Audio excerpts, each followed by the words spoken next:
Nous possédons des armes de rayon à particules. Je les ai déjà utilisées au cours de tests sous-marins au large de la côte californienne. Leur puissance est stupéfiante. Elles peuvent anéantir un satellite, un bateau, un avion, n'importe quelle cible. Dans cette course aux innovations technologiques, il semble que le rayon de la mort n'est pas la seule invention secrète de Tesla qui soit disparue avec lui. Le 4 juillet 1976, lors des célébrations du bicentenaire des États-Unis, un étrange signal radio est capté. L'onde radio de haute fréquence sera baptisée le signal Piver par les services de renseignement américains. Tout ce que l'on sait sur ce signal, c'est qu'il provient d'un émetteur situé en Lettonie.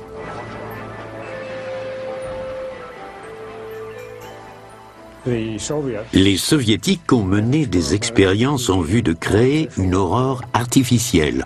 Je ne sais trop pourquoi, mais je pense que c'était pour prouver qu'il était possible de projeter de l'énergie à très basse fréquence au loin, à l'horizon, et provoquer certains phénomènes.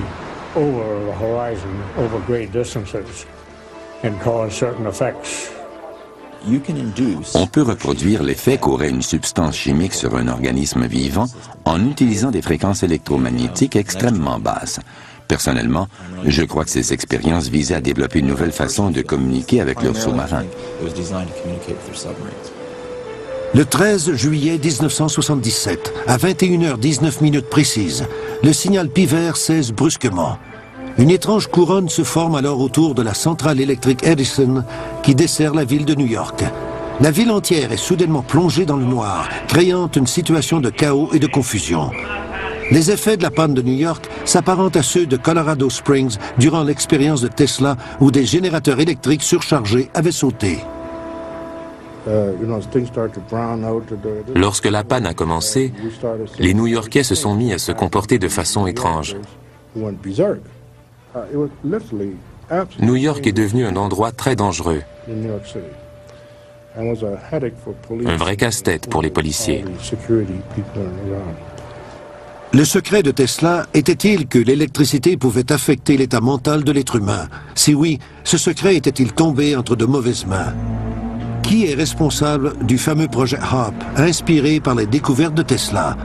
Certains experts pensent que ce projet a été créé par le gouvernement américain et qu'il est le premier jalon d'une nouvelle ère dans la technologie militaire.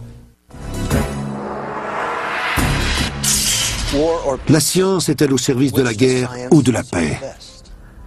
Tesla se décrit comme un découvreur bien plus qu'un inventeur. Mais découvrir des choses implique une certaine responsabilité.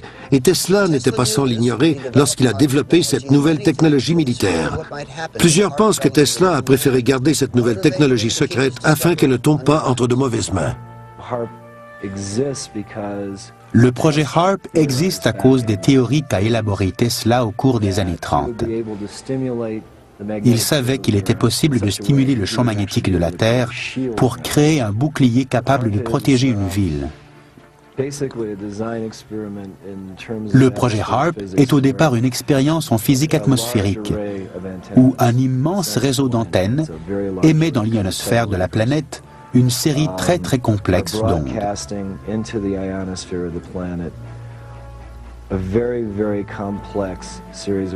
Et ces ondes sont spécifiquement conçues pour se conjuguer avec l'ionosphère, qui est une cavité de résonance.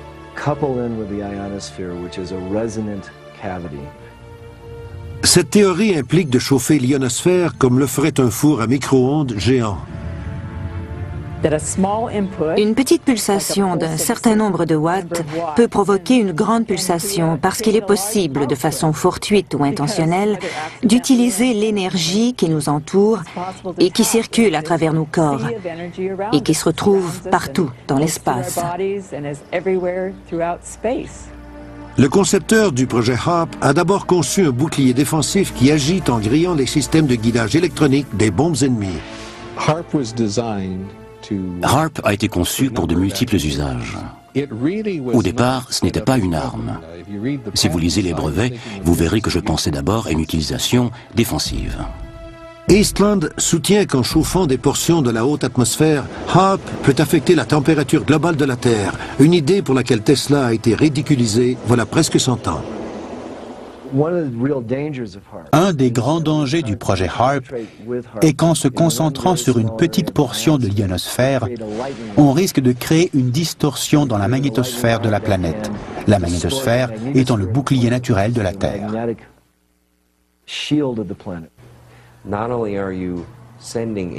Non seulement envoie-t-on de l'énergie dans l'ionosphère, mais on crée surtout un couloir par lequel l'énergie entière de l'ionosphère pourra revenir à un endroit précis sur la Terre. Cette énergie frapperait le sol comme la foudre, mais de façon 100 fois plus puissante que les éclairs que nous connaissons.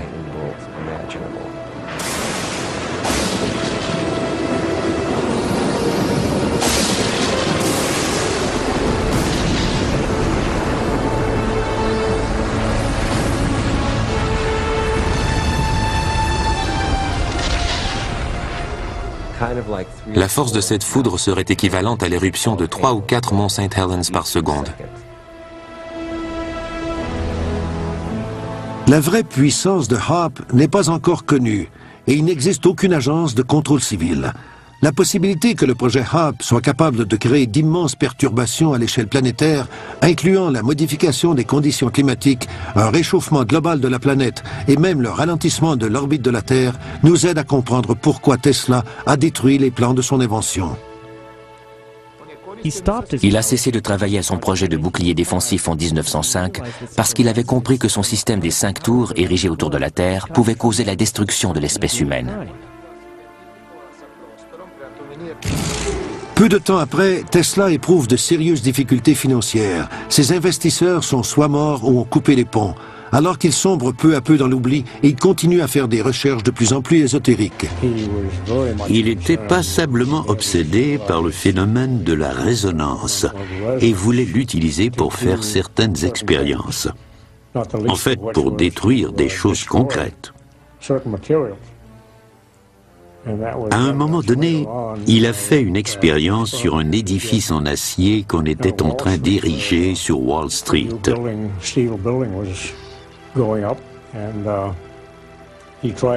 Il diffusait des ondes avec un petit émetteur qui n'était rien d'autre qu'une espèce de vibrateur mécanique qui fonctionnait à pile. Les poutres d'acier se sont mises à vibrer, un peu comme lorsqu'on donne une poussée à un enfant sur une balançoire. La structure d'acier oscillait de plus en plus. Il a presque réussi à déstabiliser la construction. Les ouvriers qui y travaillaient ont eu la frousse de leur vie. Ils croyaient faire face à un tremblement de terre. Ils ont prévenu la police.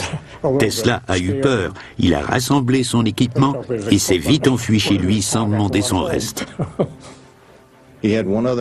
Il a été victime d'un autre incident malheureux qu'aujourd'hui on trouverait anodin, mais qui à l'époque a été considéré comme très sérieux. Il avait capté des ondes radio en provenance de l'espace. On sait aujourd'hui que des ondes radio sont émises par les planètes. La nouvelle a bien sûr causé toute une commotion, et tous les scientifiques se sont dit « mais quel fou, quel illuminé !» There were rumors you went to Colorado Springs in order to contact Mars, is that true? I never intended to. However, I recorded certain electrical impulses of unknown origin, and these were repeated at constantly timed intervals. It's possible they were a kind of signal from space. And did you in turn send them a message? Ask the Martians that question. Mr. Cessna, That's all today. No more questions, please. Les gens ont cru qu'il devenait fou. Il nourrissait les pigeons dans le parc et il avait l'idée de transmettre des signaux sur Mars. Tesla a une pensée tellement complexe, il est si excentrique que peu de ses collègues comprennent l'ampleur de son travail. Il est perçu comme une personne arrogante et hautaine. Il a été rejeté par les autres parce qu'il était différent, et à cause aussi de ses déclarations à l'emporte-pièce. Et lorsqu'il exposait ses théories, personne n'avait la moindre idée de ce qu'il voulait dire.